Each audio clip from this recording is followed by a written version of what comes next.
Thyroid और उसकी बीमारियां।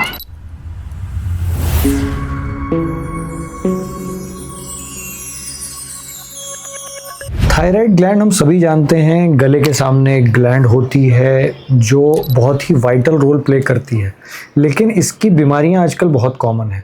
अमूमन लोग उसको एसोसिएट करते हैं थायराइड में बीमारी हो गई है और हमें उसकी दवा लेनी है, पर ऐसा नहीं है। आज हम उसके बारे में ओवरऑल जानेंगे, ये ग्लैंड है क्या और इसका काम क्या और उसकी बीमारियां क्या होती हैं। मैं doctor Yogeshwar Shukla, cancer surgeon Bhopal से आपके सामने आज थायराइड के बारे में बात कर रहा हूँ।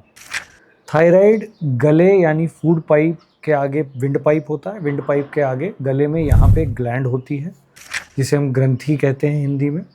थायराइड ग्लैंड का काम है थायराइड हार्मोन बनाना। अब ये हार्मोन जो है शरीर में ऑलमोस्ट आप मानो तो हर ऑर्गन के फंक्शन के लिए इम्पॉर्टेंट है, हर ऑर्गन को रेगुलेट करता है, चाहे वो अपना हार्ट हो, चाहे वो अपना ब्रेन हो, चाहे रिप्रोडक्टिव ऑर्गन्स हो, कोई भी ऑर्गन हो। तो उससे हर ऑर्गन में डिसफंक्शन आता है अगर ये ग्लैंड की डिसफंक्शन होती है। इसलिए ये ग्लैंड बहुत ही आवश्यक है। इसका जो हार्मोन है थायराइड हार्मोन, वो बहुत ही आवश्यक है। अब आएँ अगर बीमारियों पे, इसमें दो प्रकार की बीमारियां होती हैं, इसलिए लोग इसमें कई बार कंफ्यूज रहते हैं कि किसी की थायराइड बीमारी में ऑपरेशन बोला जा रहा है, किसी की थायराइड बीमारी में दवाइयाँ बोली जा रही हैं। देखिए, एक चीज़ हो गई ग्लैंड यानी ग्रंथि। ग्रंथि अगर बड़ी हो रही है, ग्रंथि में गठान हो रही है, तो वो अलग तरीके की बीमारियों में आएगी जो कि सर्जिकल डिसीज़ होएगी। हम उसे अगली वीडियो में बात करेंगे। और एक चीज़ है उसमें से ग्लैंड में से हार्मोन बनना। जो हार्मोन बनता है वो हार्मोन शरीर के लिए, जैसा कि मैंने पहले ही बोला, कारगर है, हर ऑर्गन में वो काम करता है। और वो हार्मोन ज़्यादा बन रहा है या कम बन रहा है, उसके आधारित फिर उसका इलाज रहता है। दवाइयों से ही अमूमन इलाज होता है। तो अगेन दो चीज़ें, अगर हार्मोन ज़्यादा बन रहा है मतलब थायराइड हार्मोन ज़्यादा रहेगा। पेशेंट प्रेजेंट कैसे करेगा? घबराहट होना, दिल की धड़कन बढ़ना, एंजाइटी होना, हमेशा चिंतित रहना, नींद नहीं आना, गर्मी बहुत लगना, दुबलापन होना, ये कॉमन सिम्टम हैं थायराइड हार्मोन के बढ़ने के। थायराइड हार्मोन अमूमन कम लोगों में, मतलब अगर मैं मेडिकल डिसीज़ की जो हम बात कर रहे हैं हार्मोन डिसरेगुलेशन की, तो अगर बात करूं तो कम लोग होते हैं जिनमें थायराइड हार्मोन बढ़ने वाली बीमारी होती है। इसका इलाज थायराइड हार्मोन घटाने वाली एक दवा आती है कार्बिमाज़ोल के नाम से, तो वो दी जाती है। शुरुआती कई बार उससे सेटल हो जाती हैं चीज़ें। उसके साथ में पैल्पिटेशन वगैरह रोकने के लिए अलग दवाइयाँ दी जाती हैं। तो ये दवाइयों के कॉम्बिनेशन से कई बार पेशेंट कंट्रोल में रहता है। अगर लंबे समय तक ये दवाइयाँ चल रही हैं, चलानी पड़ रही हैं, तो आगे जाके इनका रेडियो आयोडीन थेरेपी से भी इसको ठीक किया जा सकता है। यानी एक दवा पिलाई जाती है जिसमें रेडियो एक्टिव आयोडीन होती है, जो ग्रंथि में जाके ग्रंथि को एक तरीके से जो हाइपर फंक्शनिंग या ज़्यादा काम करने वाली ग्लैंड पार्ट है उसको ख़त्म कर देगा। या फिर ऑपरेशन भी किया जा सकता है, वो एक अलग मसला है। अमूमन ऑपरेशन की आवश्यकता बहुत कम पड़ती है थायराइड फंक्शन जब केवल बढ़ा हुआ है तो।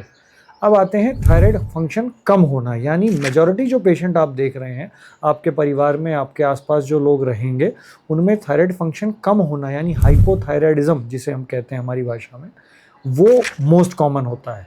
जैसे आपने सुना होगा किसी का वज़न बढ़ रहा है थायराइड के कारण, उनका कुछ काम करने में मन नहीं लग रहा है, डल रहते हैं, कई बार डिप्रेशन हो जाते हैं, कई बार कार्डियक प्रॉब्लम्स भी हो जाती हैं, फर्टिलिटी के इश्यूज़ आ रहे हैं, बच्चे नहीं हो रहे हैं, ओबेसिटी हो रहा है। तो ये सारे जो सिम्टम हैं, ये सिम्टम बताते हैं कि कहीं ना कहीं शायद थायराइड ऑर्गन अपना कम काम कर रहा है, हार्मोन नहीं बन रहा है। इसका इलाज बहुत ही सिंपल है, थायराइड हार्मोन की गोली लेना। थायराइड हार्मोन की गोली कैसे ली जाती है?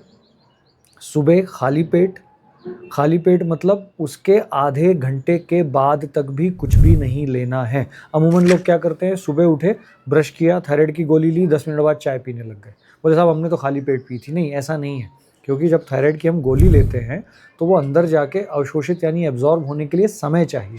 समय तकरीबन आधे घंटे का हमें ब्रेक तो देना ही देना है किसी भी चीज़ के सेवन में। ये तो हुई पहली बात।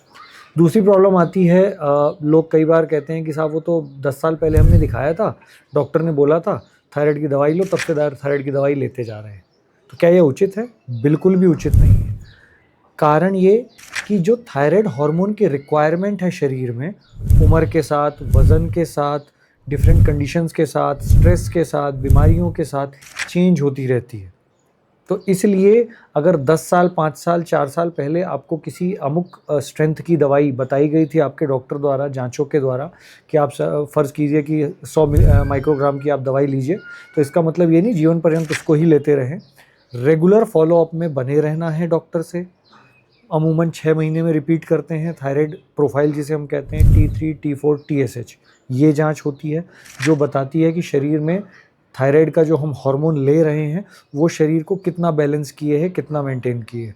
उसके आधार पे कई बार दवाइयों को ऊपर नीचे करना पड़ सकता है, पहली बात। दूसरा होता है कई बार जैसे पेशेंट मान लीजिए 100 माइक्रोग्राम की दवाई ले रहा था, फिर वो डॉक्टर के पास गया, डॉक्टर ने जाँच कराई, उन्होंने कहा कि नहीं साहब आप 150 माइक्रोग्राम कर दो क्योंकि आपको शायद वज़न बढ़ गया है या रिक्वायरमेंट ज़्यादा हो रही है, शरीर मेंटेन नहीं कर रहा है 100 पे।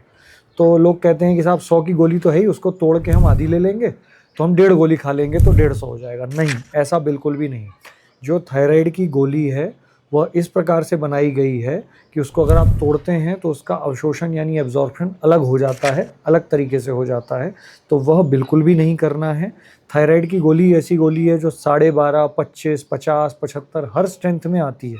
तो आपके डॉक्टर ने जिस भी स्ट्रेंथ की दवाई बोली है, जो भी ऐड करने को बोला है, उसकी बॉटल अलग तरीके से लें, अलग से लें और उसको ऐड करके खाएँ। 2 गोलियाँ खा सकते हैं, 150 लेना है तो 100 प्लस 50 की गोली खा सकते हैं, लेकिन 100 की गोली तोड़कर 50 की ना बनाएं। तीसरी प्रॉब्लम क्या आती है कि अरे हम तो खा रहे थे थायराइड की गोली और हमने TSH जांच कराई, 2 महीने, 3 महीने या 2 साल, 4 साल दिखाया, सब ठीक था, अब हमने दवाई छोड़ दी है क्योंकि हमारा थायराइड तो नॉर्मल था और उसके बाद जांच भी नहीं कराई। नहीं, ऐसा नहीं है। जो थायराइड ग्रंथि है वो अगर काम करना कम की है तो अमूमन वो लंबे समय तक या कई बार जीवन पर्यंत वो काम करना नहीं शुरू कर पाती है। तो इसलिए अगर दवा आपकी चल रही है, एक तो रेगुलर फॉलोअप में रहिए, और जो भी आपकी बॉडी की जांच, अगर TSH की मैं बात करूं, जो लंबे समय तक दवाई पे रहते हैं वो समझते हैं कि 6 महीने में हम TSH कराते हैं, TSH अगर नॉर्मल रेंज में आता है तो हम कहते हैं सेम दवाई खाते रहो। देखिए, जो नॉर्मल रेंज बनी है वो दवाई के कारण बनी है, वो आपकी ग्लैंड या शरीर के कारण नहीं बनी है। तो इसलिए आप दवाई लेना बंद करेंगे, TSH वापस से शूट अप कर जाएगा। तो इसलिए कभी भी दवा रोकनी नहीं है खुद से, जाँचें रेगुलर करानी है और फॉलोअप में बने रहना है। यह हाइपोथायराइडिज्म का बेसिक मैनेजमेंट है जो हमें ध्यान रखना है। क्यों? क्योंकि जैसा कि मैंने पहले भी बोला, अगर हम इसको नहीं मानेंगे तो शरीर में बहुत प्रकार की प्रॉब्लम्स शुरू हो जाएंगी। ऐसी प्रॉब्लम्स हो सकती हैं जैसे वजन बढ़ सकता है वापस से, लेथार्जी हो सकती है, कई बार पेशेंट डिप्रेशन में जाते हैं। तो इसलिए ध्यान रखें, इसको रेगुलर फॉलोअप में बने रहें और इलाज जैसा आपके विशेषज्ञ ने बताया उसको लेते रहें। धन्यवाद।